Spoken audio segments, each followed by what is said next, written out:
Good morning. এখন বাজে সকাল 6:30। মোটামুটি বাচ্চারা স্কুলে যাওয়া স্টার্ট করে দিয়েছে। যাদের মর্নিং সেকশন স্কুল তারা তো এখন স্কুল চলেও গেছে, কারণ 6:30টার মধ্যে তাদের স্কুলে পৌঁছতে হয়। আর আমি এখন ঘুম থেকে জাস্ট উঠেছি। আমাদের বাড়ি উল্টো পাশে রয়েছে মঠ, গৌরাঙ্গ মঠ। মঠেও সমস্ত বাড়িটার ঝাড়টার দিয়ে পরিষ্কার করা হয়ে গেছে। অনেক লেটেই উঠেছি, তো লেটে উঠে এবারে করতে হবে ঘরের সমস্ত কাজ যেগুলো টুকটাক থাকে। সকালের খাবার বানাবো। তো এখানে রয়েছে চিড়ে। এটা হলো আমার নেওয়া, মানে এই চিড়েটা আমার খেতে খুব ভালো লাগে, সেই জন্য নিয়েছি। বাট এই চিড়ের পোলাও বানানো না খুব ইজি নয়, খুব তাড়াতাড়ি নরম হয়ে যায়। চিড়েটা যদি একটু মোটা দানার চিড়ে হয় তো খুব ভালো হয়। আর যাই হোক, তো চলো, আমার কাছে যা ছিল তাই দিয়ে আমি বানিয়ে ফেলি। আজকে বানাবো, সকালের টিফিন হলো চিড়ের পোলাও, তাই জন্য চিড়েটাকে বের করে নিয়েছি। আর এটা আগে থেকে ধুয়ে রাখবো না, রান্না করার সময় ধোবো, কারণ আগে থেকে ধুয়ে রাখলে একদম নরম হয়ে যায়। তার জন্য নেব পেঁয়াজ আর নেব কিছু কাঁচা লঙ্কা, ব্যাস এগুলো কুচি কুচি করে কেটে নেব, কারণ এগুলো দিয়েই বানাবো। তো পেঁয়াজ আমার কাটা হয়ে গেছে, কাঁচা লঙ্কাও কাটা হয়ে গেছে। চলো চিড়েটাকে এবার ধুয়ে নিই। তো এখন চিড়েটাকে ধুয়ে নেব।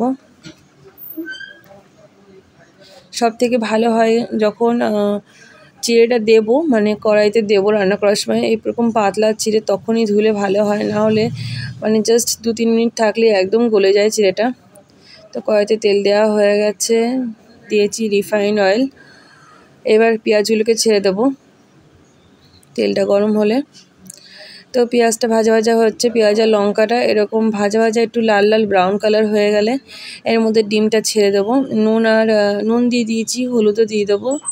একটু হলুদ হলে ভালো লাগবে পোলাওটা, সেই জন্য সাদা সাদা হলে খুব একটা ভালো লাগে না।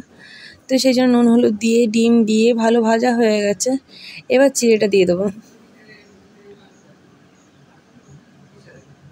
তো এইভাবে কে কে চিড়ের পোলাও বানিয়ে খাও অবশ্যই কমেন্টে জানিও।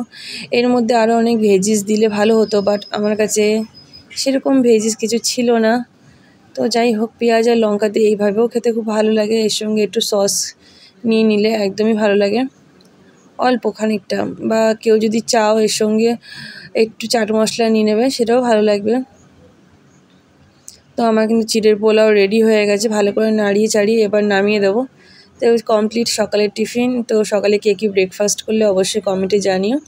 চলো আজকের ভিডিওটা এত অবধি, টাটা বাই বাই। কেমন লাগলো অবশ্যই কমেন্টে জানিও। নেক্সট ভিডিওতে আবারও দেখা হবে।